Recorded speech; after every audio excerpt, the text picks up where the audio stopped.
parle encore de la cuisine aujourd'hui. On avait tellement d'affaires à se dire la dernière fois que là, on a décidé de continuer. Vous la reconnaissez, Sacha Lajeunesse, copropriétaire de Cuisigam, designer d'intérieur. C'est avec elle qu'on a travaillé pour faire notre cuisine. Alors, re-bienvenue. Merci, Andréane, allô? Allô, et là, on est en filles. Ben nous a laissés seuls. Yes. Il aurait peut-être pas dû parce qu'on va peut-être ramer des affaires. Non, sérieusement, Ben nous a laissés seuls parce que, pas que c'est un sujet qui l'intéresse pas, là, mais j'avais envie qu'on parle un peu plus de design. Ouais. De ce qui s'en vient en termes de tendance dans les cuisines pour les prochains mois, la prochaine année, les prochaines années. Ouais. Les tendances 2024. Alors, j'ai fait mes devoirs. J'ai amené mon petit calepin de notes par cas que j'oublie quelque chose parce que je trouve ça important de parler des tendances. Puis souvent, quand on parle de tendances, eh ben c'est pas juste une affaire. Mais non, c'est ça. Il y a plein d'affaires à dire, il y a plein de choses. Il y a des tendances au niveau de l'ensemble de la décoration, mais bon, on va parler un petit peu des tendances aussi au niveau des armoires. Les matériaux. Les matériaux, ben oui, c'est ça. Fait qu'en gros, pour répondre à ta question, c'est quoi les tendances? Ben, c'est sûr qu'en 2024, on va sentir vraiment, vraiment, vraiment une attirance pour les matériaux nobles, OK? Le vrai bois, la pierre, le marbre, par exemple, le marbre de Carrera. On s'éloigne de plus en plus du faux. OK?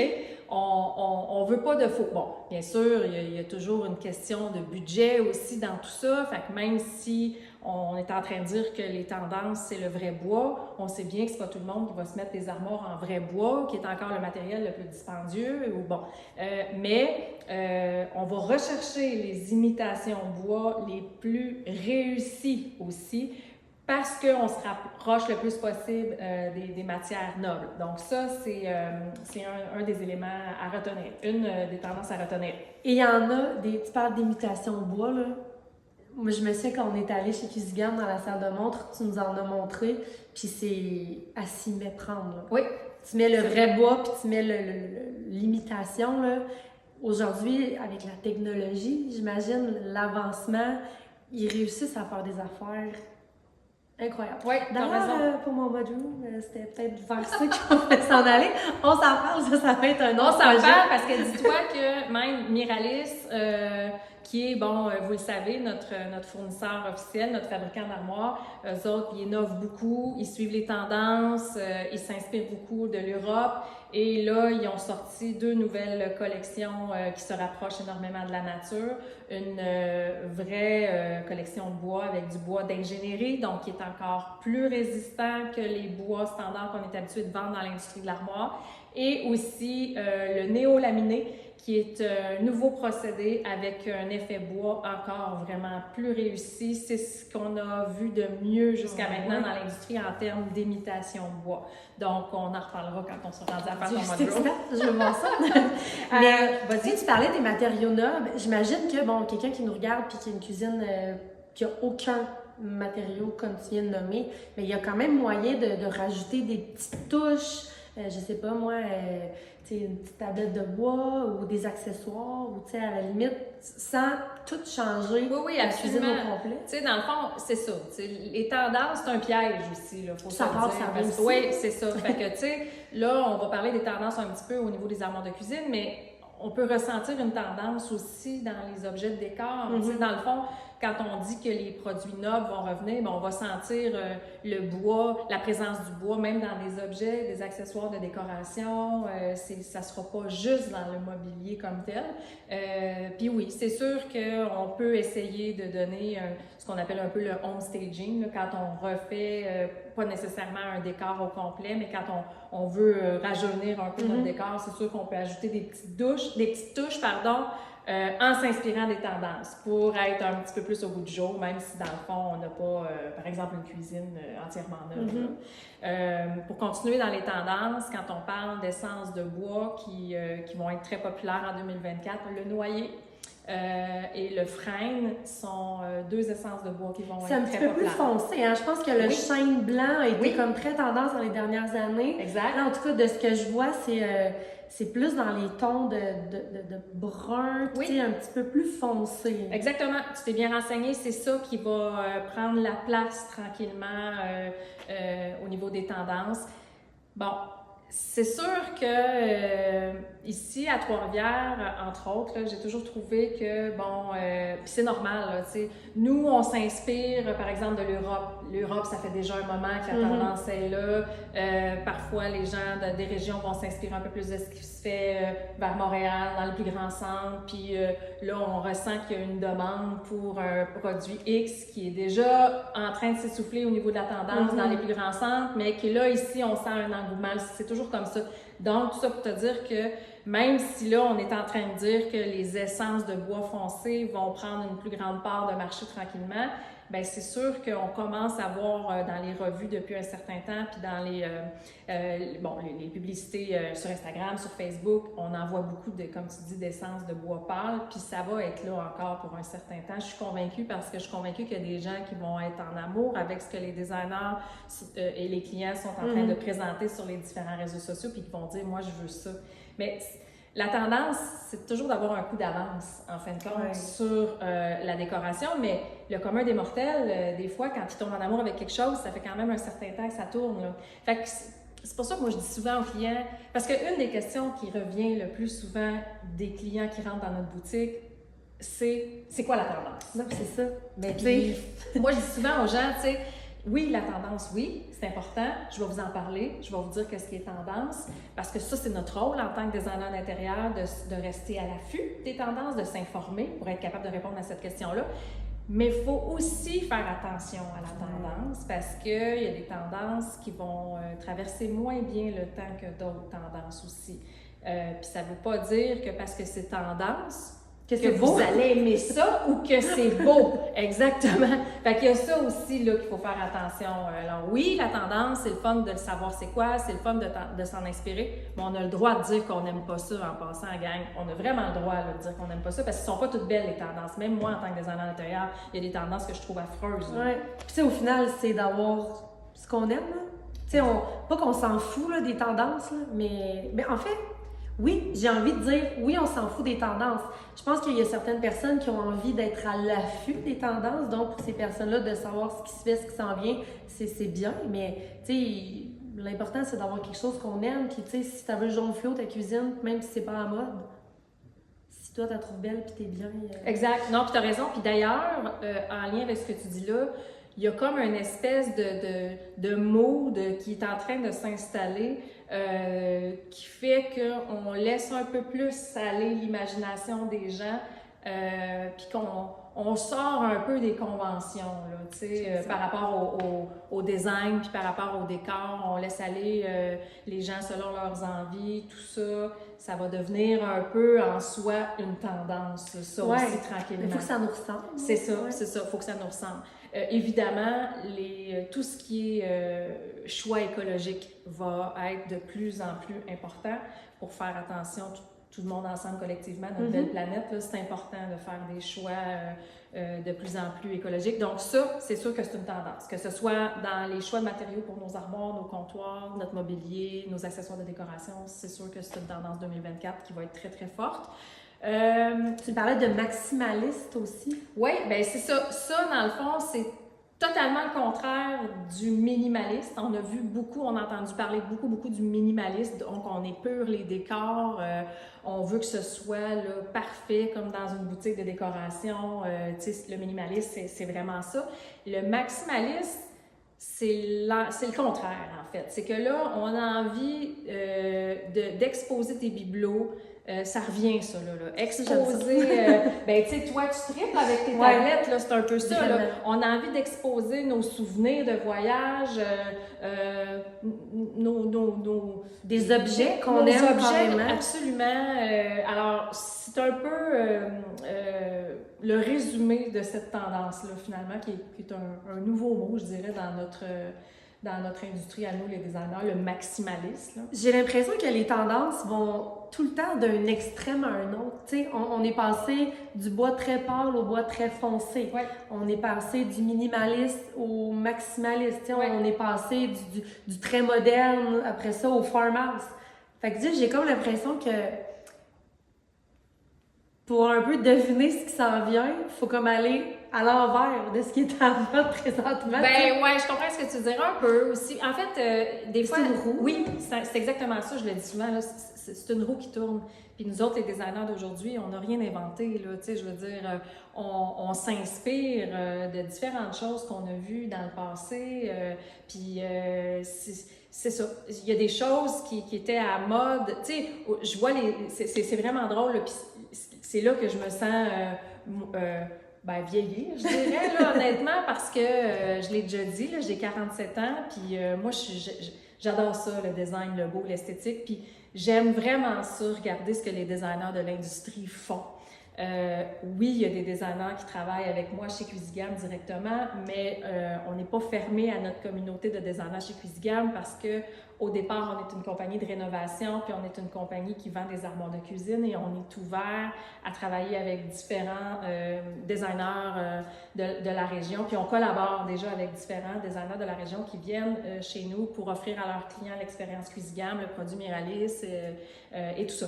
Et puis, je trippe vraiment à regarder la jeune génération de designers faire des décors et tout ça, j'en suis plusieurs. Puis c'est drôle parce que des fois, je regarde ça, puis je revois dans leurs décors qu'ils font aujourd'hui des choses qui étaient dans le temps de mes parents. Que moi, j'ai vu. Ben, non, que j'ai pas fait parce que moi, c'était plus à la mode là, dans mon jeune temps de designer de faire des affaires de même. C'était comme en arrière, tu sais. Puis, fait que c'est vraiment drôle. Je fais comme, ça ressemble un peu à un décor de mes parents de v'là 30 ans, 40 ans. Mais même ça revient toujours avec une touche actuelle, toujours avec une touche différente, toujours avec un... C'est ça, c'est toujours de bon goût. On sent qu'on est en 2024, qu'on n'est pas revenu en arrière. Mm-hmm. On la sent, la différence. C'est là la magie des designers, c'est ce qu'ils sont capables de faire. Mais tout ça pour dire que c'est vraiment une roue qui tourne. Mais moi, ça m'a marqué parce qu'il n'y a pas si longtemps, vous avez fait une publication sur la page Instagram de Cuisigam. Un voyage en France, je pense que tu es allé, il y avait une super de belle arche, la fenestration, le plancher en damier, blanc et noir. Et honnêtement, sur le coup, quand j'ai vu la photo, j'ai fait comme, OK, wow, mais genre, c'est vraiment beau. Et c'est en lisant que je me suis rendu compte que c'était genre un super vieux château qui datait de... Mais ce décor-là, là, on en voit tellement partout aujourd'hui. C'est fou de penser que ce qui est d'origine dans un château qui date de je sais pas combien de temps, le monde veut le recréer aujourd'hui. Ça, 100 ans plus tard, même plus peut-être, tu sais. Quand j'ai fait ce voyage-là à Paris l'été dernier, j'ai été vraiment, vraiment, vraiment charmée par toute l'histoire, premièrement, de la France, tout ça, mais toute l'architecture qu'on voit là-bas, tout ça.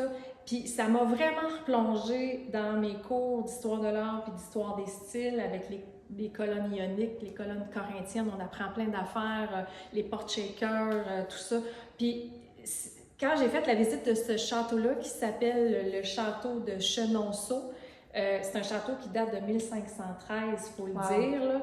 J'ai pris une photo, puis je suis tombée à un moment donné sur, je pense que c'est sur Pinterest, sur un décor justement au bout du jour, là, avec un arche, un peu comme ici, ce que tu as fait. Puis un damier, comme tu dis, puis j'ai fait « Hey, c'est drôle, là, parce que c'est exactement la même affaire que la photo que j'ai prise quand je suis allée visiter ce château-là. » Fait que tu te dis « Mon Dieu, on n'a rien inventé. » Mais non, c'est ça. C'est vraiment juste des inspirations et tout ça, puis c'est le fun de les ramener, finalement. Oui. Tu me parlais de tendance aussi encore. Si je peux me permettre, j'avais pris des notes par rapport aux matières qu'on va voir aussi beaucoup en 2024. Donc, toutes les matières naturelles, le bambou, le lin, le rotin, qu'est-ce qu'on a aussi? L'osier, le coton, la laine, c'est vraiment toutes des choses qu'on va voir beaucoup, beaucoup, beaucoup en 2024. Et le chanvre aussi. Le chanvre, on va en entendre de plus en plus parler. Comment est-ce qu'on intègre le chanvre dans une cuisine? C'est dans les accessoires? Je pense que le chanvre, si je me trompe pas, c'est une plante. Ouais. Puis au même titre qu'on intègre d'autres plantes, comme par exemple le bambou, dans différentes façons de fabriquer des accessoires de décoration, des chaises, des meubles, des trucs comme ça. Le chanvre va être intégré aussi comme ça en design. De plus en trucs bruts, naturels. Ouais. J'aime ça qu'on parle de déco, d'accessoirisation. Oui. Parce que j'ai l'impression que on oublie de mettre ça dans notre budget cuisine. Oui. Alors qu'on on s'entend que j'enlève toute la déco ici. Ma cuisine est poche un peu, là. Oui, tu m'avais posé la question quand tu m'as invité à venir faire partie de la web-série un peu. Bon, on se prépare, hein? J'avais demandé à Andréane un peu qu'est-ce qu'elle était pour me poser comme question. Puis tu m'avais posé la question, ça serait quoi? Qu'est-ce que tu m'avais posé donc comme question? Ça serait quoi mon... Ton meilleur conseil? Pas mon meilleur conseil, mais... attends, je l'ai écrit. Je vous le dis. Ta chose dans le pas Mon écrit. indispensable. Ton indispensable, Mon oui. indispensable. Puis c'est exactement là où tu es en train de m'amener. J'avais envie de te dire que l'accessoirisation, pour moi, c'est vraiment un indispensable en design intérieur.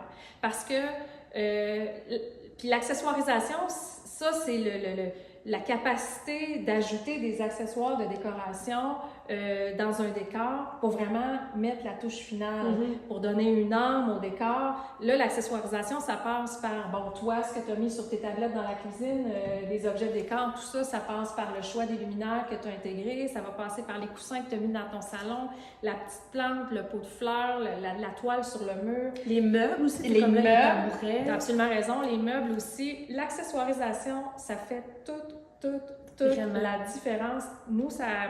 Moi, là, maintenant, quand je vais faire des shootings photos chez les clients, je demande toujours avant de nous envoyer des photos de leur cuisine, OK? Parce que là, bon, on est plusieurs dans l'équipe, je ne sais pas exactement tout ce que les cuisines ont l'air nécessairement. Alors, je demande aux gens qui nous envoient des photos, ceux qui veulent qui acceptent de faire leur shooting photo pour montrer leur projet, parce qu'on veut voir la cuisine, est-ce qu'elle est accessoirisée ou si elle a besoin d'un petit staging avant qu'on aille faire le shooting photo. Parce qu'une cuisine qu'on shoot en photo qui n'est pas du tout habillée, c'est vraiment pas la même affaire que... D'ailleurs, même quand on dessine avec notre logiciel de dessin, juste une armoire de cuisine, puis qu'on y met pas les accessoires en dessin sur les tablettes, les petits accessoires un peu partout, déco, ça donne pas, je te dis, c'est pas aussi vendeur. C'est vrai, parce que tout à l'heure, on parlait d'un coin dans la cuisine qui est vide pour le moment, qu'il va falloir accessoiriser éventuellement. Et je me souviens, quand tu nous avais envoyé les dessins 3D, tu avais mis des plantes c'est vrai. À cet endroit-là. Ça m'avait marqué, je dis, mon Dieu, le souci du détail, il y a même les plantes dans le 3D. Bien, c'est qu'on sait, encore une fois, je pense que je l'ai dit dans la première émission, nous, les designers, on est très sensibles à ça, l'art, l'architecture, le beau, tout ça.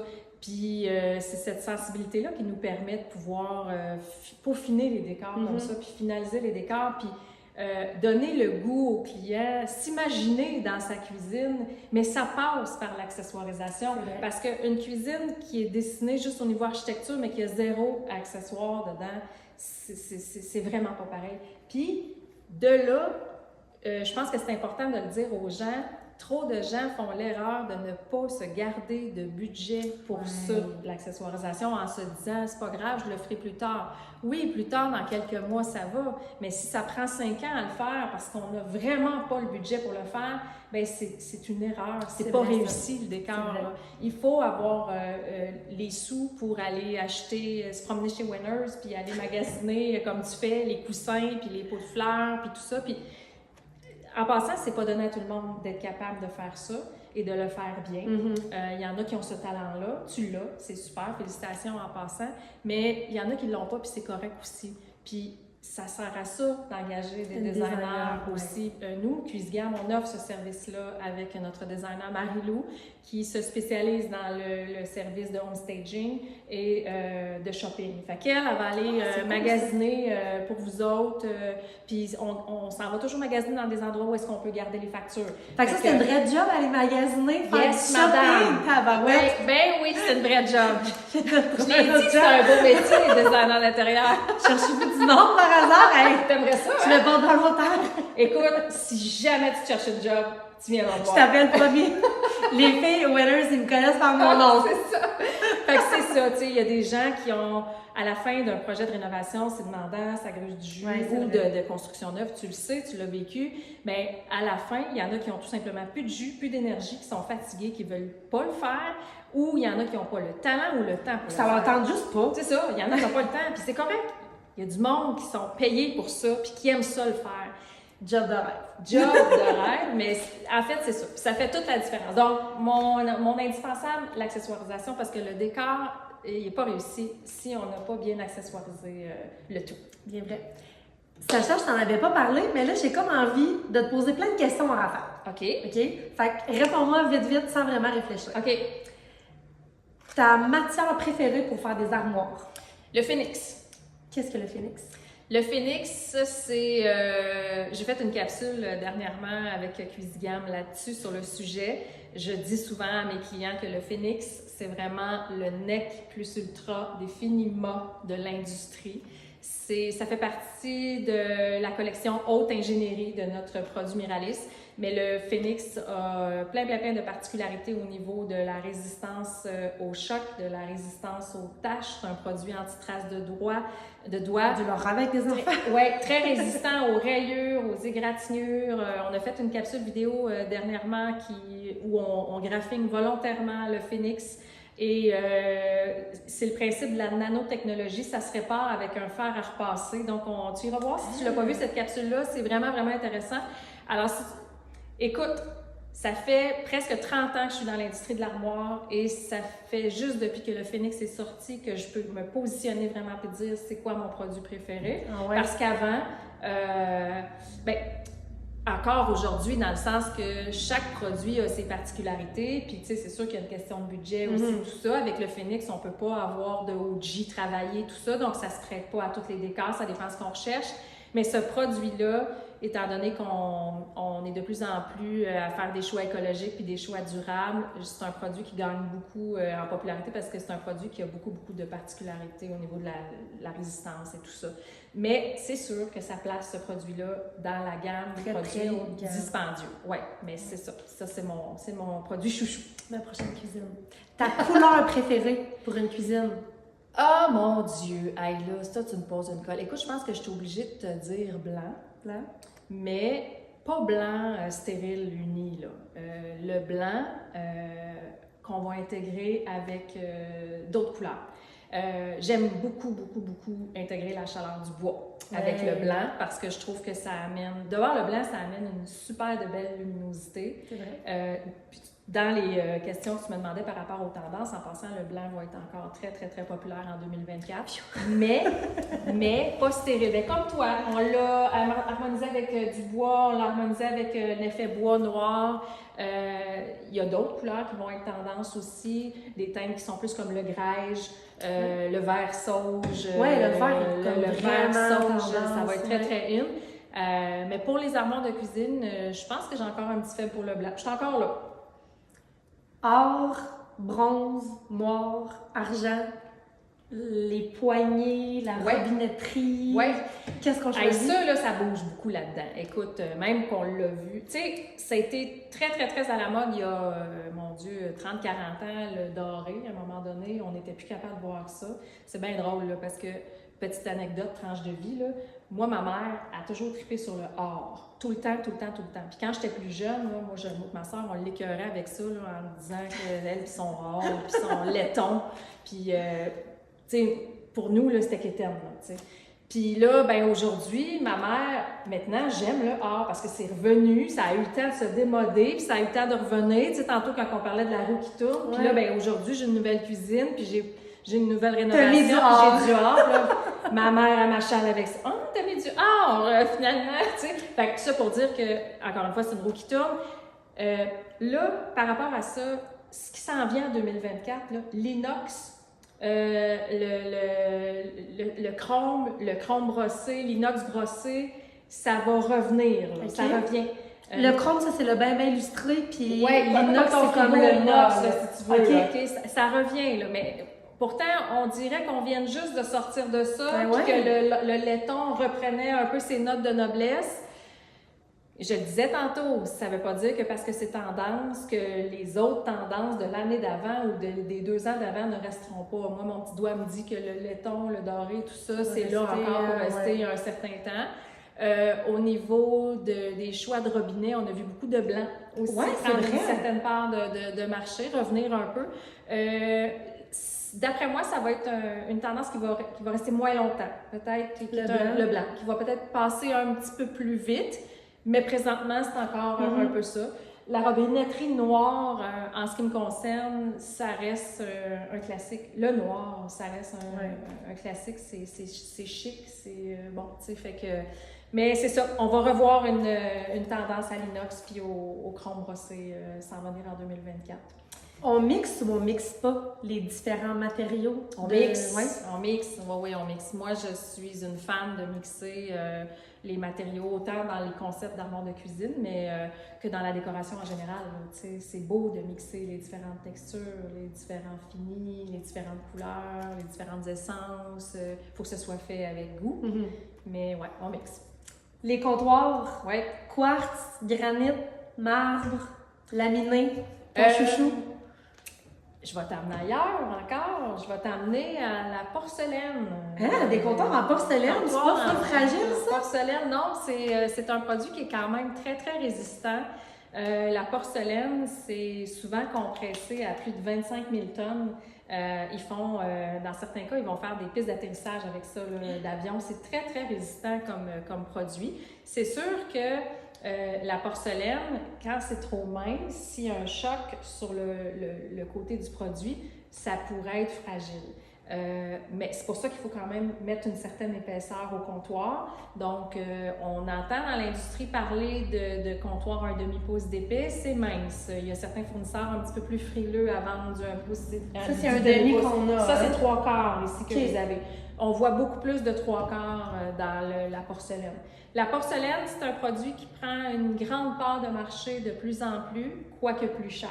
Évidemment, c'est toujours ça. À un moment donné, il faut faire des choix. Le quartz, en passant, est encore très, très, très, très, très populaire. On n'a pas fini avec le quartz, là.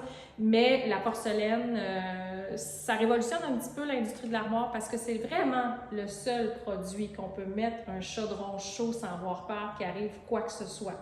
OK, il y a des gens qui pensent qu'on peut le faire sur le granit. Attention!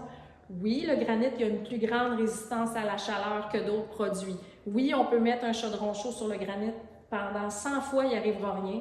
Mais à un moment donné, il va arriver un choc thermique, puis la pierre pourrait fissurer. Donc, je ne peux pas vous vendre ce produit-là en vous disant de source sûre que ça ne pourra pas arriver.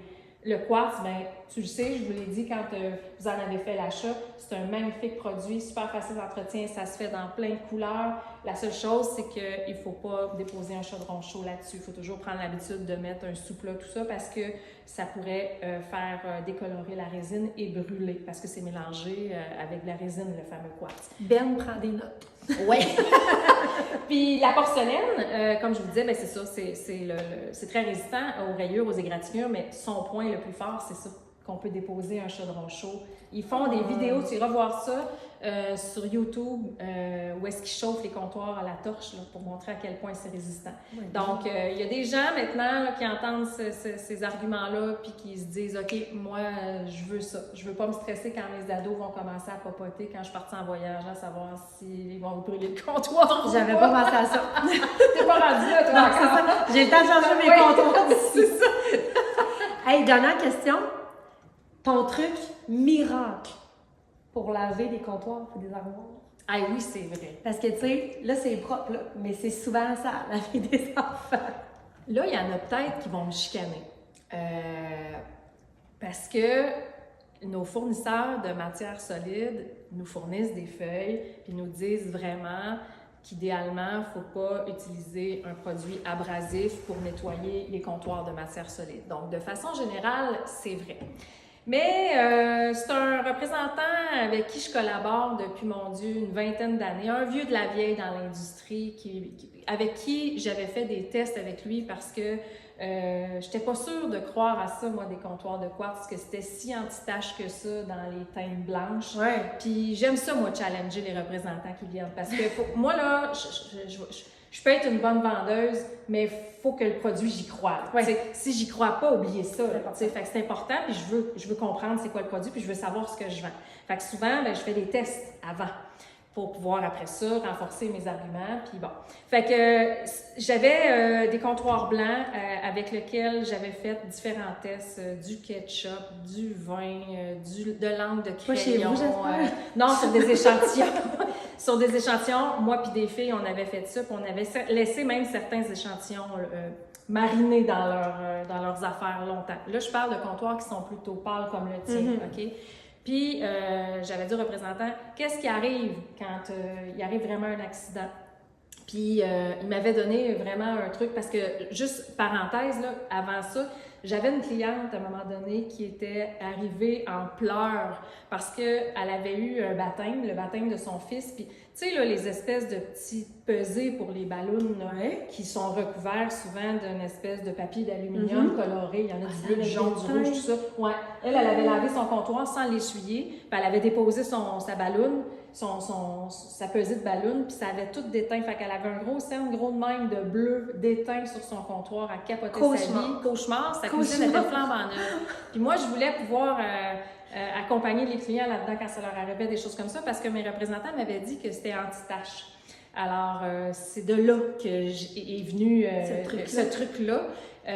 Mon représentant m'a dit, pas de panique.